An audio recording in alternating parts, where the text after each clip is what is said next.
Just a second, but it's interesting. I want to pick up on that last line that you made. You said that this is going to be a chance where companies are going to play offense. Now, typically in times of uncertainty, the tendency is to assume that people are going to wait on the sidelines. It's going to be wait and watch. It's going to be pause mode till the turbulence settles, till the turbulence starts to ease.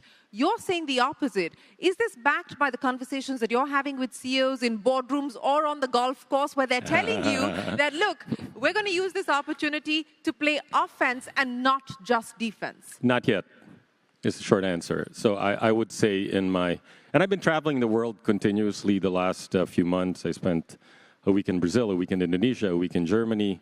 I just came here from Singapore. I'm actually not going to the US tomorrow. I'm going to Japan, where I'll spend a couple of weeks. I would say the sentiment in the CEO community out there is cautious pessimism.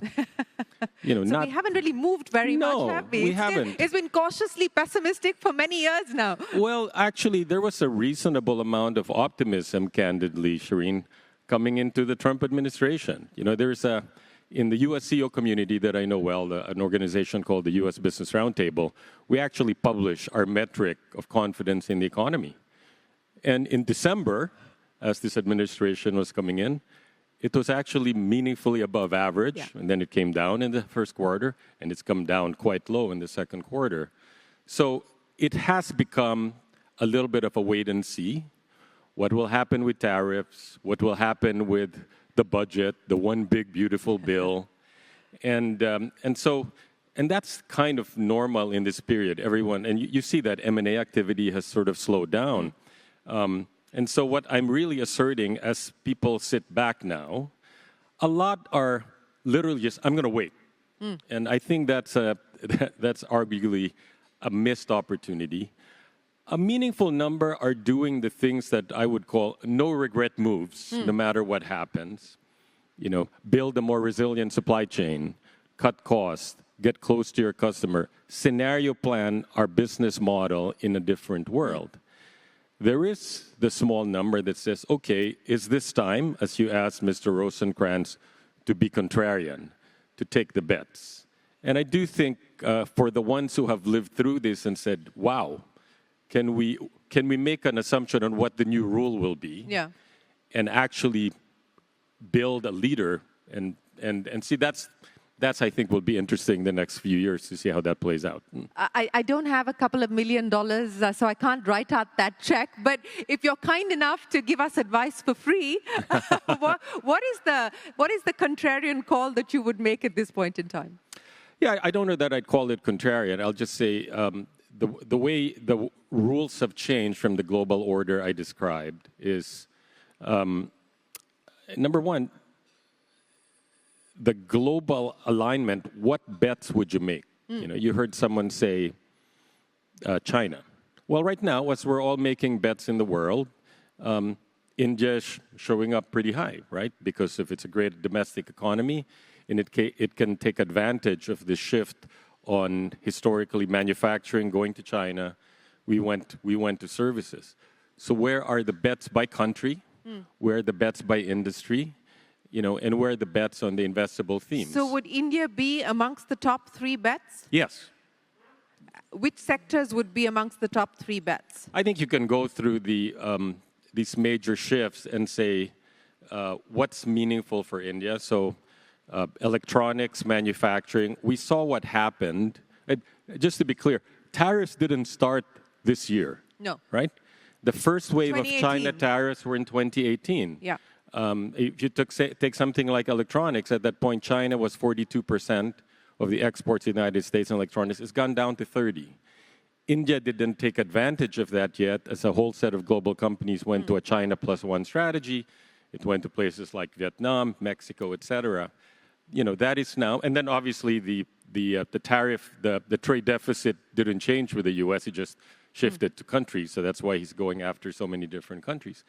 Now, it's actually meaningful in India, and not just the obvious. 8 years ago, 1% of iPhones were here. Now it's close to 8%. Yeah. And so you could say that's not as a contrarian. India's role in electronics, energy, arguably today, you could argue is a contrarian bet. because as the ambassador said, 5 years ago, there was this peak moment in Davos 2020 Yes. when you interviewed Yes. me, and it's like the whole world was below the climate transition. The shareholders were, the investors were, the employees were, the customers were.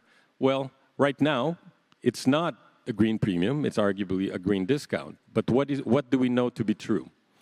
We know that the world needs more energy. Yeah.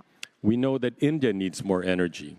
We also know that the energy needs to be clean.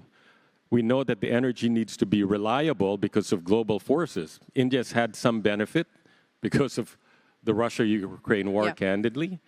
But we know because of the AI technology is so energy demanding that it needs reliable, lots of energy. And so you say, is that a contrarian bet to bet on clean energy in India? Yeah. I would make that bet.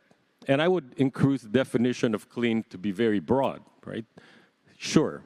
Right now, the majority of India's supply is fossil fuels, but solar, wind, nuclear. Yeah. You know, nuclear is a clean energy. You know, right now there's only about 70. I'll use that as an example, Shereen, because while I've been here, I've seen, you know, India has some plans to say let's build 100 gigawatts by 2047. There's only about 70 gigawatts of construction going on in the world right now in nuclear. Half of that is in China. You know, 0 in the United States. And you were to ask me, is that a contrarian?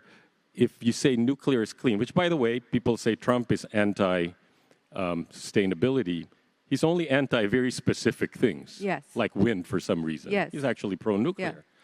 Well, if you want to say go long on nukes, right, which is a cleaner, other than every 20 years or so, something happens in 3 Mile Island or Chernobyl or Fukushima, and we all say, you know, but in the scheme of things... You're saying the 20-year cycle perhaps for nuclear... We would like to get better at managing it safely. Right. And, but at the same time, it is also part of the equation. So second idea for India is absolutely go in on... I would say the third major area besides electronics, manufacturing, energy is going to be technology. And that will be complicated. You know,